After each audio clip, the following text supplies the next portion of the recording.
ओम शांति। आज 9 सितंबर 2020 की साकार मुरली। पहले सुनते हैं मुरली के कुछ मुख्य पॉइंट्स।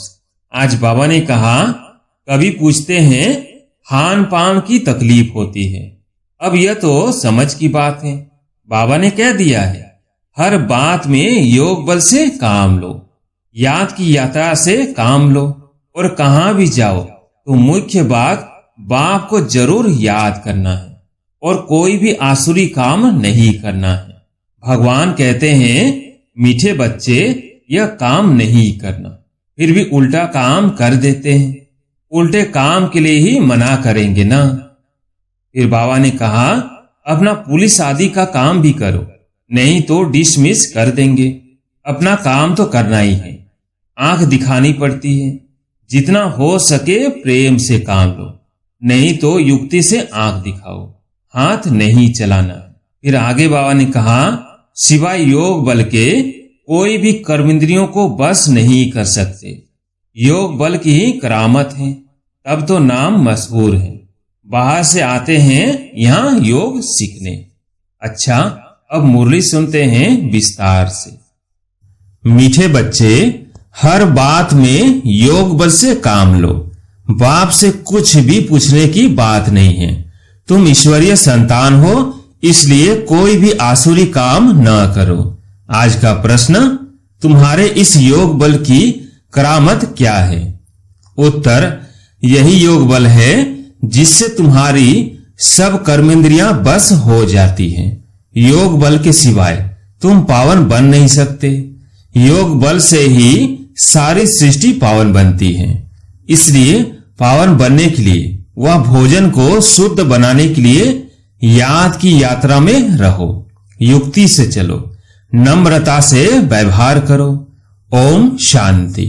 रूहानी बाप रूहानी बच्चों को समझाते हैं। दुनिया में किसको मालूम नहीं है कि रूहानी बाप आकर स्वर्ग की वह नई दुनिया की स्थापना कैसे करते हैं।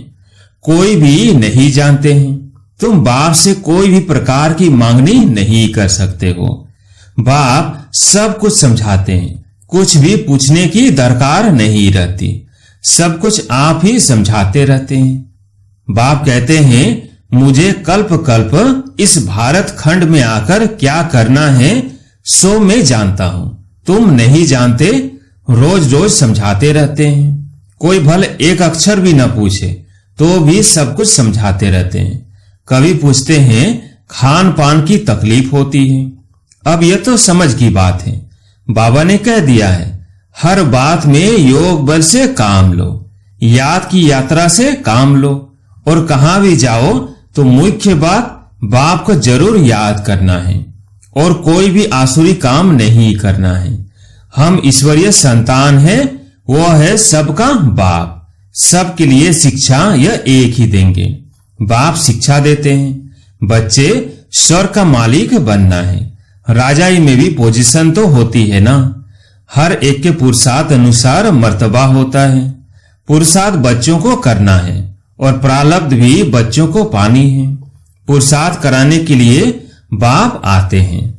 तुमको कुछ भी पता नहीं था कि बाप कब आएंगे, क्या आकर करेंगे, कहां ले जाएंगे। बाप ही आकर समझाते हैं। ड्रामा के प्लेन अनुसार तुम कहां से गिरे हो, एकदम ऊंचे चोटी से।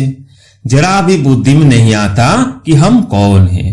अब महसूस करते हो ना। तुमको स्वप्न में भी नहीं था कि बाप आकर क्या करेंगे। तुम भी कुछ नहीं जानते थे। अब बाप मिला हुआ है तो समझते हो। ऐसे बाप के ऊपर तो नेछावर होना पड़े।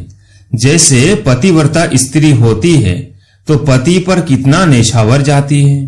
चिता पर चढ़ने में भी डर नहीं होता है। कितनी बहादुर होती है। आगे चिता पर बहुत चढ़ती थी।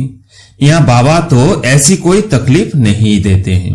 भला नाम ज्ञान चिता है, परंतु जलने करने की कोई बात नहीं। बाप बिल्कुल ऐसे समझाते हैं जैसे मक्खन से बाल। बच्चे समझते हैं बरोबर जन्म जन्मांतर का सिर पर बोझा है। कोई एक अजामिल नहीं। हर एक मनुष्य एक दो से जास्ती अजामिल है। मनुष्यों को क्या पता पास्ट जन्म में क्या क्या किया है। अभी तुम समझते हो पाप ही किए हैं। वास्तव में पुण्य आत्मा एक भी नहीं है, सब है पाप आत्माएं। पुण्य करे तो पुण्य आत्मा बन जाए। पुण्य आत्माएं होती है सतयुग में। कोई ने हॉस्पिटल आदि बनाई सो क्या हुआ, सीढ़ी उतरने से थोड़ी बच जाएंगे। चढ़ती कला तो नहीं होती है, चढ़ती कला तो नहीं होती है ना, गिरते ही जाते हैं। यह बाप तो ऐसा विलवेड है जिस पर कहते हैं जीते जी नेछावर जाए, क्योंकि पतियों का पति बापों का बाप सबसे ऊंच है। बच्चों को अभी बाप जगा रहे हैं। ऐसा बाबा जो स्वर्ग का मालिक बनाते हैं कितना साधारण है। शुरू में बच्चियां जब बीमार पड़ती थी तो बाबा खुद उन्हों की सेवा करते थे। अहंकार कुछ भी नहीं। बाप दादा ऊंच ते ऊंच है। कहते हैं जैसे कर्म में इनसे कराऊंगा या करूंगा, दोनों जैसे एक हो जाते हैं।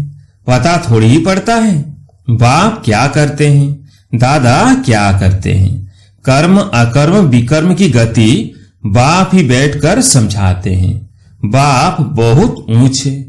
माया का भी कितना प्रभाव है। ईश्वर बाप कहते हैं ऐसा मत करो तो भी नहीं मानते हैं। भगवान कहते हैं मीठे बच्चे यह काम नहीं करना, फिर भी उल्टा काम कर देते हैं। उल्टे काम के लिए ही मना करेंगे ना। लेकिन माया भी बड़ी जबरदस्त है। भूले चुके भी बाप को नहीं भूलना है। कुछ भी करे, मारे अथवा कूटे, ऐसा कुछ बाप करते नहीं है।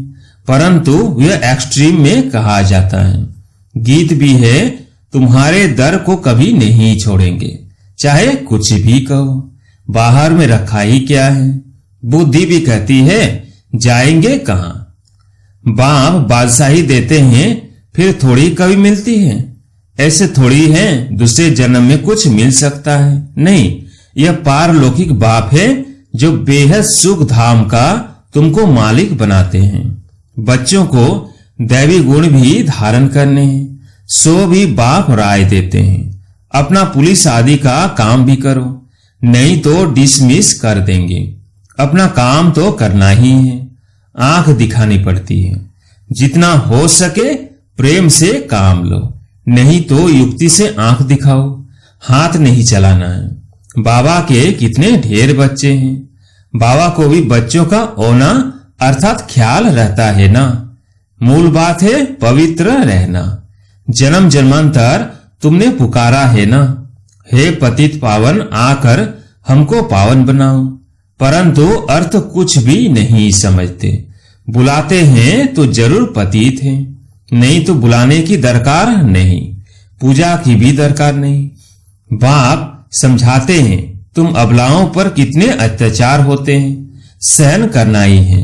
युक्तियां भी बतलाते रहते हैं। बहुत नम्रता से चलो, बोलो आप तो भगवान हो, फिर यह क्या मांगते हो। हथियाला बांधते समय कहते हैं मैं तुम्हारा पति ईश्वर गुरु सब कुछ हूं, अब मैं पवित्र रहना चाहती हूं, तो तुम रोकते क्यों हो। भगवान को तो पतित पावन कहा जाता है ना।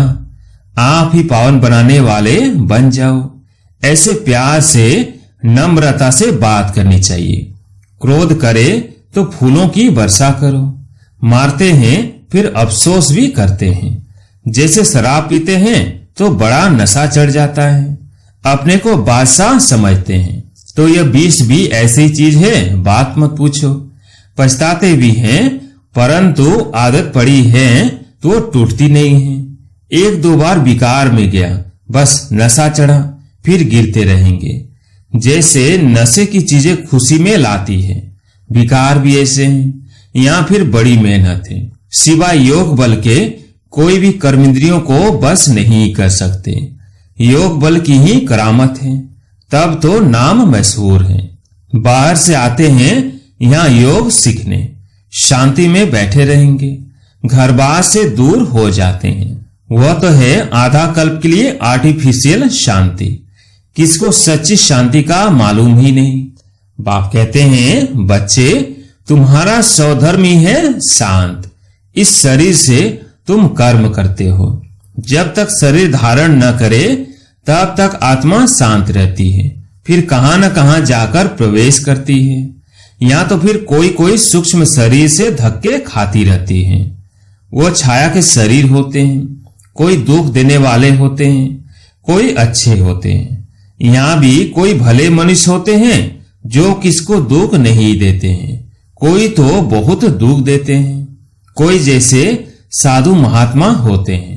बाप समझाते हैं, मीठे मीठे सिकिलधे बच्चों, तुम 5000 वर्ष के बाद फिर से आकर मिले हो। क्या लेने लिए? बाप ने बताया है तुमको क्या मिलने का है। बाबा आपसे क्या मिलना है यह तो प्रश्न ही नहीं। आप तो हो ही हेवनली गॉड फादर, नई दुनिया के रचयिता, तो जरूर आपसे बादशाही मिलेगी। बाप कहते हैं थोड़ा भी कुछ समझ कर जाते हैं तो स्वर्ग में जरूर आ जाएंगे। हम स्वर्ग की स्थापना करने आए हैं।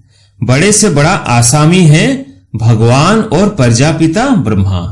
तुम जानते हो विष्णु कौन है और कोई को भी पता नहीं है। तुम तो कहेंगे हम इनके घराने के हैं। यह लक्ष्मी नारायण तो सतयुग में राज्य करते हैं। यह चक्र आदि वास्तव में विष्णु को थोड़े ही है। यह अलंकार हम ब्राह्मणों के हैं। अब यह नॉलेज है, सतयुग में थोड़ी ये समझाएंगे। ऐसी बातें बताने की कोई में ताकत नहीं है। तुम इस 84 के चक्र को जानते हो, इनका अर्थ कोई समझ न सके। बच्चों को बाप ने समझाया है, बच्चे समझ गए हैं। हमको तो यह अलंकार शोभते नहीं। हम अभी शिक्षा पा रहे हैं, पुरुषार्थ कर रहे हैं, फिर ऐसे बन जाएंगे। स्वदर्शन चक्र फिराते फिराते हम देवता बन जाएंगे। स्वदर्शन चक्र अर्थात रचयिता और रचना के आदि मध्य अंत को जानना है। सारी दुनिया में कोई भी यह समझा नहीं सकते कि सृष्टि का चक्र कैसे फिरता है। बाप कितना सहज कर समझाते हैं। इस चक्र की आयु इतनी बड़ी तो हो नहीं सकती। मनुष्य सृष्टि का ही समाचार सुनाया जाता है कि इतने मनुष्य हैं। ऐसे थोड़ी बताया जाता है कि कछुए कितने हैं, मछलियां आदि कितनी हैं। मनुष्यों की ही बात है। तुमसे भी प्रश्न पूछते हैं, बाप सब कुछ बतलाते रहते हैं, सिर्फ उस पर पूरा ध्यान देना है। बाबा ने समझाया है योग बल से तुम सृष्टि को पावन बनाते हो, तो क्या योग बल से खाना शुद्ध नहीं हो सकता है? अच्छा, तुम तो ऐसे बने हो, फिर कोई को आप समान बनाते हो। अभी तुम बच्चे समझते हो कि बाप आया है स्वर्ग की बादशाही फिर से देने, तो इनको रिफ्यूज नहीं करना है। विश्व की बादशाही रिफ्यूज की तो खत्म, फिर रिफ्यूज अर्थात किचड़े के डिब्बे में जाकर पड़ेंगे। ये सारी दुनिया है किचड़ा, तो इनको रिफ्यूज ही कहेंगे। दुनिया का हाल देखो क्या है। तुम तो जानते हो हम विश्व के मालिक बनते हैं। यह किसको पता नहीं है कि सतयुग में एक ही राज्य था। मानेंगे नहीं। अपना घमंड रहता तो फिर जरा भी सुनते नहीं, कह देते ये सब आपकी कल्पना है। कल्पना से ही यह शरीर आदि बना हुआ है। अर्थ कुछ नहीं समझते, बस यह ईश्वर की कल्पना है। ईश्वर जो चाहे सो बनते हैं, उनका यह खेल है। ऐसी बातें करते हैं, बात मत पूछो। अभी तुम बच्चे जानते हो बाबा आया हुआ है। बुढ़िया भी कहती है बाबा हर 5000 वर्ष के बाद हम आपसे स्वर्ग का वर्षा लेते हैं। हम अभी आए हैं स्वर्ग की राजाई लेने। तुम जानते हो कि सभी एक्टर्स का अपना पार्ट है। एक का पार्ट न मिले दूसरे से। तुम फिर इसी ही नाम रूप में आकर इसी समय बाप से वर्षा लेने का पुरुषार्थ करेंगे। कितनी अथाह कमाई है। भल बाबा कहते हैं थोड़ा भी सुना है तो स्वर्ग में आ जाएंगे, परंतु हर एक मनुष्य पुरुषार्थ तो उच्च बनने का ही करते हैं ना, तो पुरुषार्थ है फर्स्ट। अच्छा, मीठे मीठे सिकिलधे बच्चों प्रति माता पिता बाप दादा का याद प्यार और गुड मॉर्निंग। रूहानी बाप की रूहानी बच्चों को नमस्ते। हम रूहानी बच्चों की रूहानी बाप दादा को याद, प्यार, गुड मॉर्निंग, नमस्ते नमस्ते। धारणा के लिए मुख्य सार। पहला, जैसे बाबा बच्चों की सेवा करते हैं, कोई अहंकार नहीं, ऐसे फॉलो करना है। बाप की सीमत पर चलकर विश्व की बादशाही लेनी है, रिफ्यूज नहीं करनी है। दूसरा पॉइंट, बापों का बाप, पतियों का पति जो सबसे ऊंच है, व्हील बेड है, उस पर जीते जी नेछावर जाना है, ज्ञान चिता पर बैठना है। कभी भूले चुके भी बाप को भूल उल्टा काम नहीं करना है। आज प्यारे मीठे बाबा का वरदान, मास्टर ज्ञान सागर बन ज्ञान की गहराई में जाने वाले अनुभव रूपी रत्नों से संपन्न भव।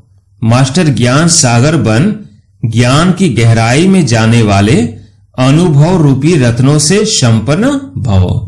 जो बच्चे ज्ञान की गहराई में जाते हैं वे अनुभव रूपी रत्नों से संपन्न बनते हैं।